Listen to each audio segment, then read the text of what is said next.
नहीं बने दो सरदा डी गानपुर दी कैमरा देखो वाला अपना ये भी चाहिए।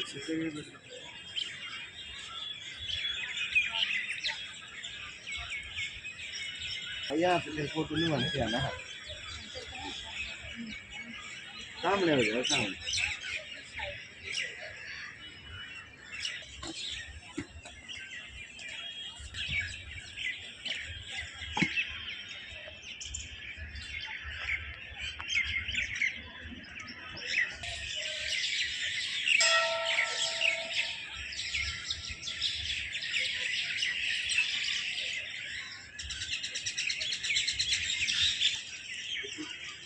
कोई काम करना है ना आपकी जगह प्रदान है।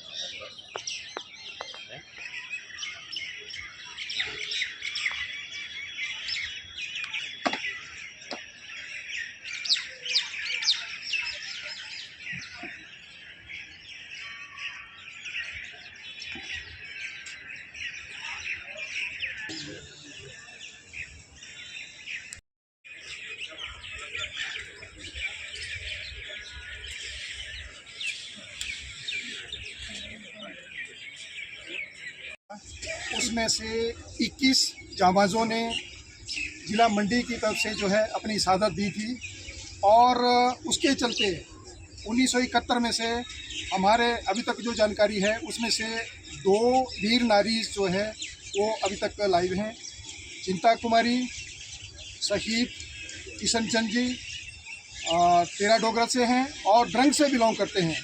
सिर्फ ये आज यहाँ पर उपस्थित हैं और उसके साथ में एक वीर नारी और हैं जो बग्गी बटार से संबंध रखती हैं, किसी कारण से वो नहीं आ सके हैं। तो आज हम इनको यहाँ पर इसी उपलक्ष्य में 1971 की याद में उपाध्यक्ष महोदय की तरफ से जो है इनको सम्मानित किया जा रहा है।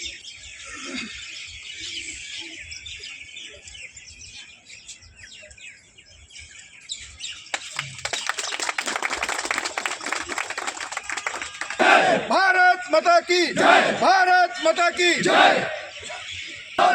वंदे वंदे। जो हमारा सैनिक कल्याण विभाग और एक सर्विसमैन लीग है, एमसी के साथ प्रशासन के साथ सब मिलकर यहाँ पे श्रद्धांजलि भेंट करने आए हैं हमारे 1971 के वॉर हीरोज़ को। मंडी से भी बहुत सैनिक अधिकारी इस जंग में शहीद हुए थे, इंजर हुए थे और इन्हीं की याद में आज सब एकत्रित हम यहाँ पे हुए हैं कि हम सब श्रद्धांजलि यहाँ पे दे पाएँ। और साथ में हमारे 1971 के वॉर हीरो के परिवार भी यहाँ पे आए हैं, ये भी यहाँ पे इनको भी आज आदर सम्मान किया जा रहा है और ये भी श्रद्धांजलि उन्होंने भी अर्पित की है। और मैं बस यही कहना चाहूँगा आज कि देश की रक्षा एक बहुत आज महत्वपूर्ण हो गया है, आज एक कार्य है।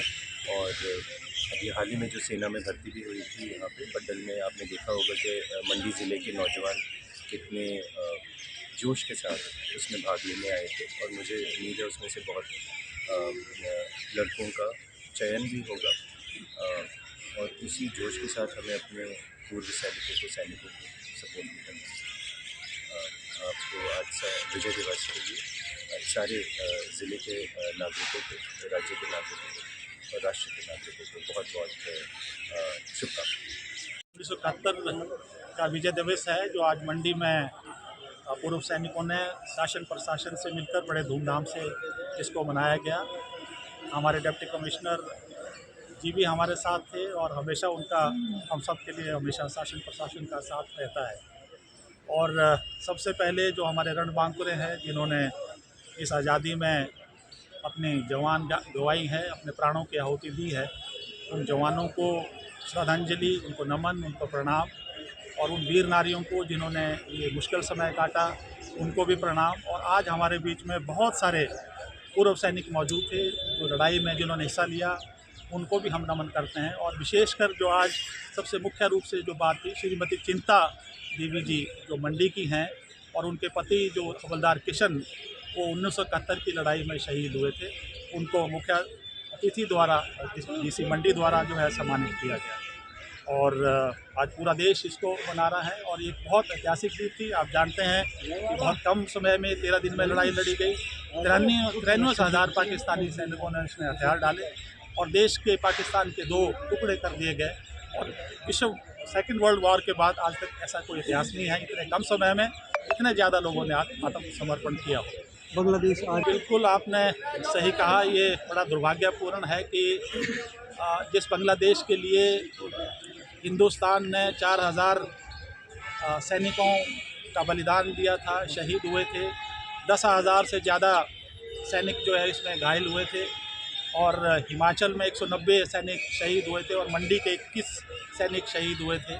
आज आप देखिए जो हालात है बांग्लादेश में, किस तरह से वहाँ सरकार का तख्ता पलट गया है और किस तरह से ये हमें दुख भी होता है कि उनकी आज़ादी में हिंदुस्तान का बहुत बड़ा हाथ रहा है उनकी आज़ादी के लिए, लेकिन जिस तरह से वहाँ के हालात हमारे देश के प्रति और जिस तरह से जो वहाँ की जो माइनॉरिटीज़ हैं और ख़ास करके हिंदू माइनॉरिटीज़ हैं, वहाँ पे 9% हिंदू लोग रहते हैं, उनके साथ जो अत्याचार वहाँ पर हो रहा है, उनकी दुकानें लूटी जा रही है, मंदिरों पे हमले किए जा रहे हैं, लोगों को फोर्स किया जा रहा है कि वो नौकरी छोड़ दें। और आप देखिए किस तरह से वो जो वहाँ की अंतरिम सरकार है, मोहम्मद यूनुस जो कि एक नोबल प्राइज़ विनर्स हैं, और किस तरह से उनकी इनफेक्टिव बिल्कुल भी कोई उनका असर नहीं है, उनका अपना पकड़ नहीं है अपने सरकार के ऊपर, जो आंतरिक सरकार है वहाँ पर, और जिससे कि वहाँ पर आज आर्थिक समस्याएं खड़ी हो गई हैं। आप वहाँ पे देखिए कि जो सिक्योरिटी के कंसर्न्स हैं खास करके इंडिया के लिए, क्योंकि 4,000 किलोमीटर का बॉर्डर हमारा पाकिस्तान के साथ लगता है, बांग्लादेश के साथ लगता है, और थोड़ा सा बॉर्डर उनका म्यांमार के साथ लगता है। और आप देखिए तकरीबन 15 से 20 साल पहले भी वहाँ से किस तरह से इन्फिल्ट्रेशन जो होती थे, वहाँ से रिफ्यूजीज़ आते थे, जो दूसरे जो एक्सट्रीमिस्ट ग्रुप्स हैं वो लोग आते थे। वही स्थिति दोबारा जो है इंडिया के साथ हो सकती है। और बहुत सारा इंफ्रास्ट्रक्चर है, चाहे वो रेल का इंफ्रास्ट्रक्चर है, चाहे वहाँ रोड का इंफ्रास्ट्रक्चर है, या दूसरी जो मदद है वो हिंदुस्तान द्वारा वहाँ पर की गई है। और जितनी भी डेवलपमेंट अगर आज वहाँ पर हुई है, भारत का उसमें बहुत बड़ा हिस्सा है। और लेकिन दुखद ये है कि वो पाकिस्तान जिन्होंने उनका नरसंहार किया, उनकी महिलाओं के साथ रेप किए, उनके साथ अत्याचार किए, आज वो उसको गले लग रहे हैं। उन्हीं के जो लोग हैं, अब आप देखिए उनके लिए वीज़ा खोल दिया उन्होंने, और वहाँ के जो कार्गो शिप है वहाँ पर आ रहे हैं, बिना चेकिंग के लिए आ रहे हैं, उनके लिए पूरी छूट दे दी गई है।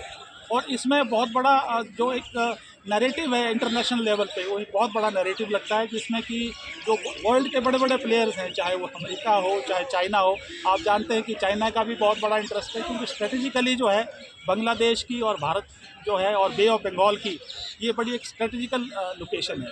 तो जैसे आप जानते हैं अमेरिका भी चाहता था कि जो वहाँ का सेंट मार्टिन जो आइलैंड है वहाँ पे उसको दिया जाए, और वहाँ की जो प्रधानमंत्री थी शेख हसीना, उससे भारत के बहुत अच्छे संबंध रहे हैं, इसमें दो राय नहीं है, और उन्होंने उसको देने से मना कर दिया था। हो रहे हैं वो रोके ना जाएँ। हमारी सरकार द्वारा आपने देखा होगा 4-5 दिन पहले जो फॉरेन सेक्रेटरी है वहाँ पर बायलैटरल टॉक्स के लिए वहाँ पे भेजा गया है, और वहाँ बड़ी साफ उस देश को बात बता दिया गया है कि भाई ये आपके हित में नहीं है या ना ही हमारे हित में है। तो मुझे पूरी उम्मीद है कि बांग्लादेश और जो वहाँ की अंतरिम सरकार है वो इसके बारे में ज़रूर सोचेगी। और जिस तरह से आप देखिए वहाँ पर जो भड़काऊ भाषण वहाँ के जो फौज के द्वारा या दूसरे लोगों के द्वारा दिए जा रहे हैं कि हम बंगाल को कैप्चर कर लेंगे, कलकत्ता को कैप्चर कर लेंगे, त्रिपुरा को कैप्चर कर लेंगे, जो कि बहुत बड़ा दुखद है।